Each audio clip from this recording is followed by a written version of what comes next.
ಹೊಸ ವರ್ಷದ ವೇಳೆಯಲ್ಲಿ ನಗರದಲ್ಲಿ 3 ಡ್ರಗ್ಸ್ ಫ್ಯಾಕ್ಟರಿಗಳು ಪತ್ತೆ ಆಗಿದ್ದಾವೆ. ಇಡೀ ಪೊಲೀಸ್ ಇಲಾಖೆಯನ್ನೇ ಮುಜುಗರಕ್ಕೆ ಕಾರಣ ಮಾಡಿದೆ. ರಾಜ್ಯದಲ್ಲಿ ಎಗ್ಗಿಲ್ಲದೆ ನಡೀತಾ ಇರುವ ಡ್ರಗ್ಸ್ ದಂಧೆ ವಿಚಾರ ಕಾಂಗ್ರೆಸ್ ಸರ್ಕಾರಕ್ಕೆ ಸಾಕಷ್ಟು ಡ್ಯಾಮೇಜ್ ಮಾಡ್ತಾ ಇದ್ದು ಗೃಹ ಇಲಾಖೆ ಸತ್ತು ಹೋಗಿದೆಯಾ ಅಂತ ಬಿಜೆಪಿ ನಾಯಕರು ಮುಗಿಬಿದ್ದಿದ್ದಾರೆ. ಈ ಬೆನ್ನಲ್ಲೇ ರಾಜ್ಯದ ಪೊಲೀಸರು ಸಿಕ್ಕಾಪಟ್ಟೆ ಅಲರ್ಟ್ ಆಗಿದ್ದಾರೆ. ಸಿಲಿಕಾನ್ ಸಿಟಿಯಲ್ಲಿ ಡ್ರಗ್ಸ್ ಕಾರ್ಖಾನೆ ಪತ್ತೆ ಕೇಸ್. ಪೊಲೀಸರು ಗುಪ್ತಚರ ಇಲಾಖೆ ವೈಫಲ್ಯವೆಂದು ವಿಪಕ್ಷ ಕಿಡಿ. ಸಿಸಿಬಿಯಲ್ಲಿ ಸುಮೋಟೋ ಕೇಸ್ ದಾಖಲಿಸಲು ತಯಾರಿ.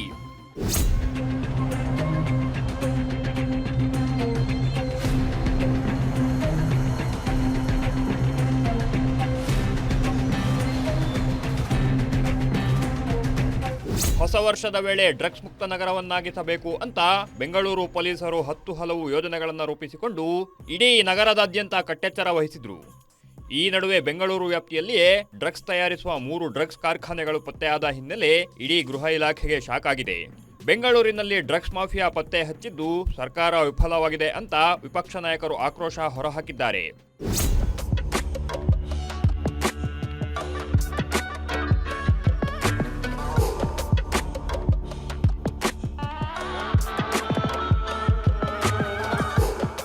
ಬೆಂಗಳೂರು ಮತ್ತು ಮಹಾರಾಷ್ಟ್ರ ಪೊಲೀಸರು ಜಂಟಿ ಕಾರ್ಯಾಚರಣೆ ನಡೆಸಿ ಡ್ರಗ್ಸ್ ಫ್ಯಾಕ್ಟರಿಗಳನ್ನು ಸೀಸ್ ಮಾಡಿದ್ರು. ಈ ವಿಚಾರವಾಗಿ ಸರ್ಕಾರದ ವಿರುದ್ಧ ಬಿಜೆಪಿ ವಾಗ್ದಾಳಿ ನಡೆಸುತ್ತಿದೆ. ಗಂಧದ ನಾಡು ಗಾಂಜಾ ಬೀಡಾಗ್ತಿದೆ ಅಂತ ಆಕ್ರೋಶ ಹೊರಹಾಕಿದ್ದಾರೆ.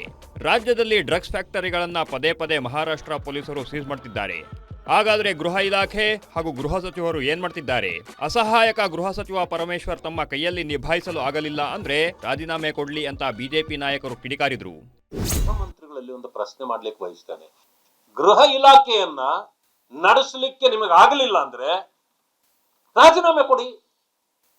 ಸೊಬಬುಗಳನ್ನ ಹೇಳ್ಕೊಂಡು ಎಷ್ಟು ದಿನ ಈ ರಾಜ್ಯವನ್ನ ಹಾಳು ಮಾಡ್ತೀರಿ? ಬಿಟ್ಬಿಡಿ. ನೀವು ಬೇರೆ ಯಾರಾದ್ರೂ ಮಾಡ್ಲಿಕ್ಕೆ ತಾಕತ್ತಿದ್ರೆ ಮಾಡ್ಲಿ.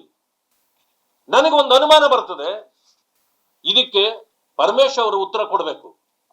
ಇದು ನಿಮ್ಮ ಅಸಹಾಯಕತೆಯೋ ಅಥವಾ ಬೇರೆಯವರು ನಿಮಗೆ ಕೆಟ್ಟ ಹೆಸರು ತರಲಿಕ್ಕಾದ್ರೂ ನಿಮ್ಮ ವಿರುದ್ಧವಾಗಿ ಮಾಡಿರ್ತಕ್ಕಂಥ ಷಡ್ಯಂತ್ರವೋ?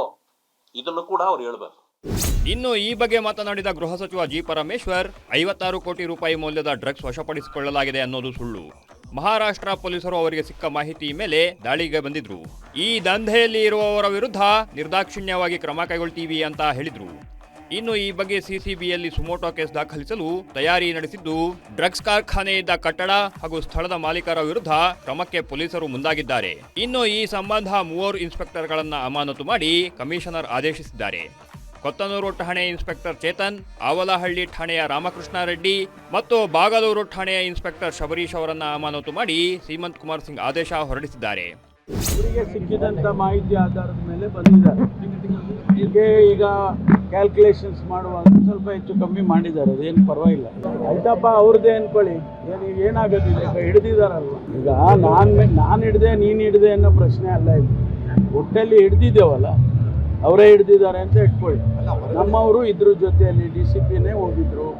ಅವರಿಲ್ಲ ಅಂತ ಅಂದರೆ ಈಗ ಅದನ್ನು ನಾನು ಆರ್ಗ್ಯುಮೆಂಟ್ ಮಾಡ್ಕೊಂಡು ಕೂತ್ಕೊಳ್ಳ, ಅದಕ್ಕಿಂತ ಬೇರೆ ಕೆಲಸಗಳಿದಾವೆ. ಒಟ್ಟಾರೆ ಮೈಸೂರಿನಲ್ಲಿ ಡ್ರಗ್ಸ್ ಫ್ಯಾಕ್ಟರಿ ಪತ್ತೆ ಬೆನ್ನಲ್ಲೇ ಬೆಂಗಳೂರಿನಲ್ಲಿ 3 ಡ್ರಗ್ಸ್ ಫ್ಯಾಕ್ಟರಿ ಪತ್ತೆಯಾದ ಹಿನ್ನೆಲೆ ರಾಜ್ಯದ ಗುಪ್ತಚರ ಇಲಾಖೆ ಮತ್ತು ಪೊಲೀಸ್ ಇಲಾಖೆ ಏನ್ ಮಾಡ್ತಿತ್ತು ಅನ್ನೋ ಪ್ರಶ್ನೆ ಇದ್ದಿದೆ. ಈ ಕಾಂಗ್ರೆಸ್ ಸರ್ಕಾರ ಡ್ರಗ್ಸ್ ಸರ್ಕಾರ ಅಂತ ಬಿಜೆಪಿ ತೀವ್ರ ತರಾಟೆಗೆ ತೆಗೆದುಕೊಂಡಿದೆ.